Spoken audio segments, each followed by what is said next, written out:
Mesdames et messieurs et mesdemoiselles, où que vous soyez, recevez mes salutations les plus amicales. Ils ont parlé de 5 projectiles. Je vous ai dit que c'est faux. Le SBO vient de faire le communiqué. En fait, il y a eu plus de 10 missiles qui ont été envoyés, mais aussi des drones. Et le nombre de drones dépasse largement le nombre de missiles. Alors, qu'est-ce qui s'est passé? Le SBO nous explique clairement comment ils ont réussi à tromper les radars, les systèmes de défense de M. Bénia, le fameux dôme de fer. Comment ils ont réussi à distraire ce système et à atteindre les cibles sur le terrain. Il faut être un expert militaire pour le faire. Il faut être un véritable physicien pour savoir exactement, un véritable ingénieur pour savoir comment déjouer, comment tromper la vigilance de ces systèmes et atteindre ces cibles sur le terrain. Mais avant que je ne vous livre ça d'abord, parce que ça c'est vraiment, c'est ingénieux cela. Monsieur Bénia s'attaque au secrétaire général de l'ONU. Moi je sais que les Occidentaux considèrent comme un bras de fer entre monsieur Bénia et le secrétaire général. Moi je considère cela comme un aveu d'échec.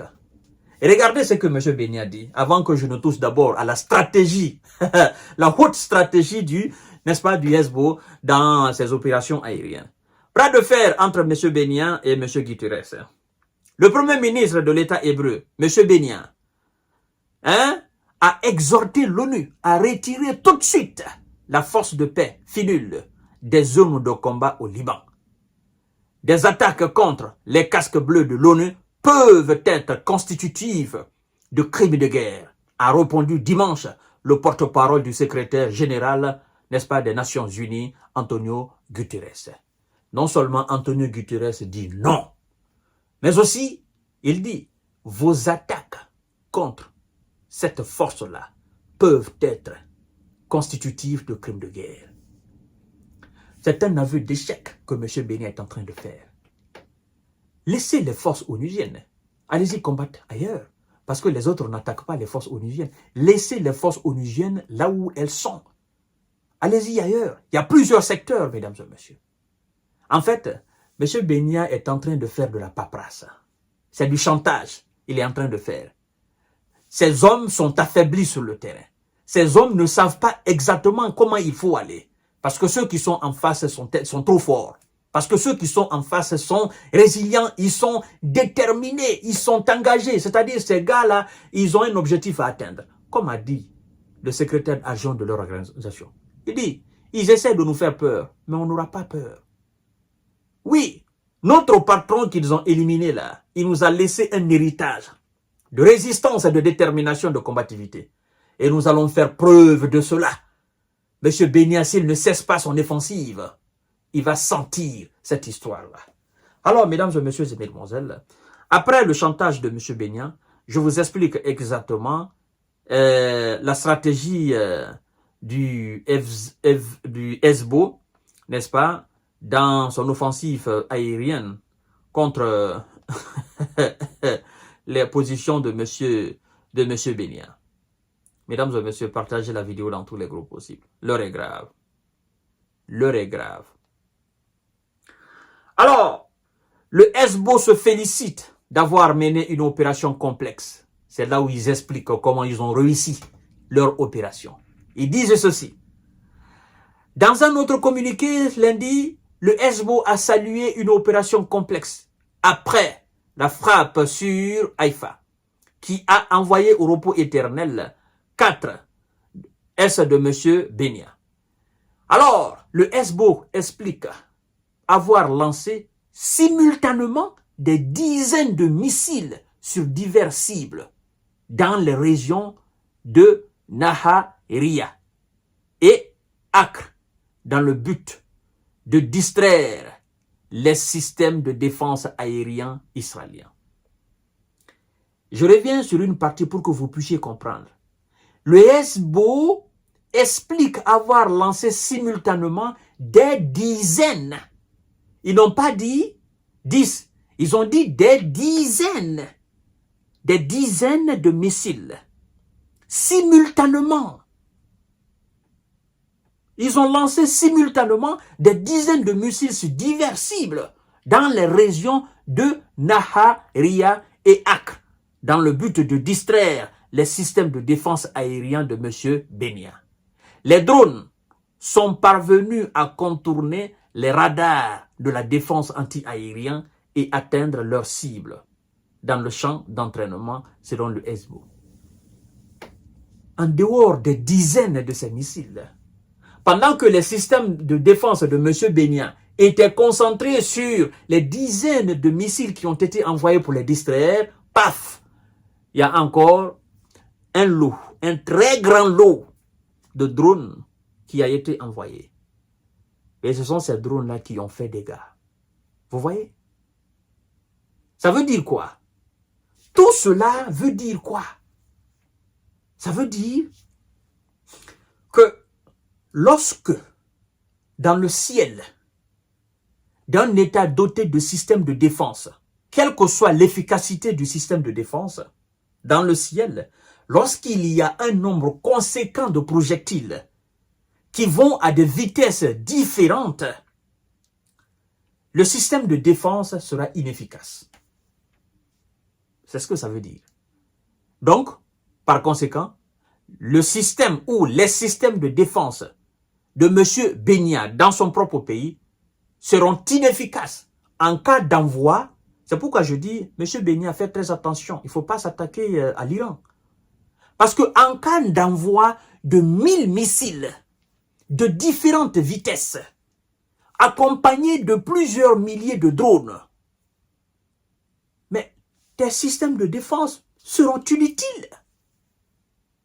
Et les dégâts seront énormes. Et Dieu seul sait le nombre exact de missiles que l'Iran possède.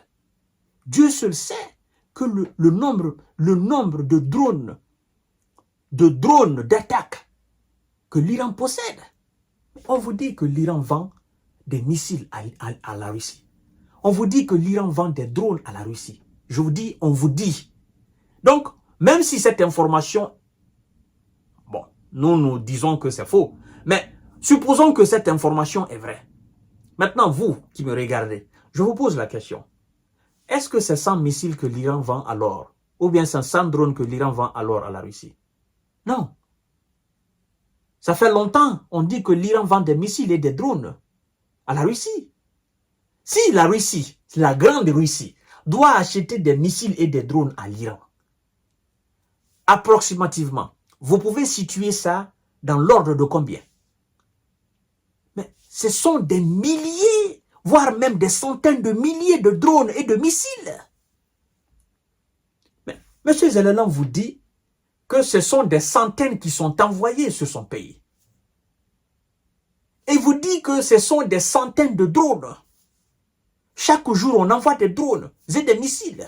Bien que la Russie fabrique aussi des missiles et des drones, mais le plus souvent, M. Zelensky dit que ce sont des drones et des missiles iraniens. Donc ça veut dire que ce sont des centaines de milliers de missiles et de drones que l'Iran vend à la Russie. Maintenant, si ce sont des centaines de milliers de drones et de missiles que l'Iran vend à la Russie, l'Iran elle-même produit combien pour sa propre souveraineté? Elle-même. Je vous informe quand même que l'Iran est une puissance dans le domaine de l'exploitation et de l'exportation du pétrole. Là, il faut que vous le sachiez. Le pétrole, c'est de l'argent. Énormément. Donc, l'Iran a les moyens qu'il lui faut. Donc, disons que l'Iran a des millions des millions de drones. Parce que c'est l'Iran qui fabrique. Il y a un complexe militaro-industriel iranien. Là, pour la production des armes, pour l'augmentation des capacités des armes, dans le but de faire de l'Iran une puissance militaire capable d'effrayer ses adversaires. Et donc, à l'état actuel, depuis le premier lancement des missiles sur l'Israël, depuis ce premier, jusqu'à aujourd'hui, d'ailleurs, je dois quand même vous informer que depuis le deuxième lancement jusqu'à aujourd'hui, la production en termes de missiles et en termes de drones sur le sol iranien a certainement triplé ou quadruplé ou quintuplé. Parce que l'Iran s'attend quand même à ce que les États-Unis et leurs alliés répliquent. Et donc, la réplique de l'Iran doit être beaucoup plus puissante que la réponse de l'adversaire. Et pendant ce temps, le complexe militaro-industriel iranien tourne à plein régime, 7 jours sur 7, 24 heures sur 24. L'argent est là. La matière première ne manque pas. Les ingénieurs sont là. Les usines sont là. Donc, toutes les capacités sont réunies pour que l'Iran produise autant. Autant. Et laissez-moi vous dire, on dit que le Hezbollah, c'est pour l'Iran.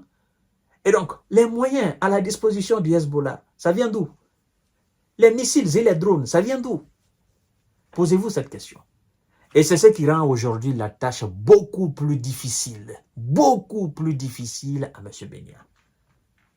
Donc, le Hezbollah a trouvé comment exploiter les systèmes de défense de M. Bennia.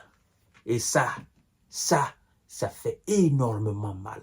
Lorsque l'adversaire sait comment exploiter, comment tromper tes systèmes de défense pour t'atteindre, écoutez, il faut changer de stratégie. Je comprends mieux maintenant pourquoi les Américains veulent déployer du moins leur système THAAD. On va voir si THAAD aussi sera efficace contre les drones et les missiles. Ce que je sais, c'est qu'il sera plus efficace pour défendre l'État hébreu, c'est la diplomatie, c'est la paix. C'est le meilleur système de défense de tous les pays de ce monde-là. Je vous donne rendez-vous tout à l'heure pour notre série d'informations décortiquage. Merci beaucoup et partagez la vidéo dans tous les groupes.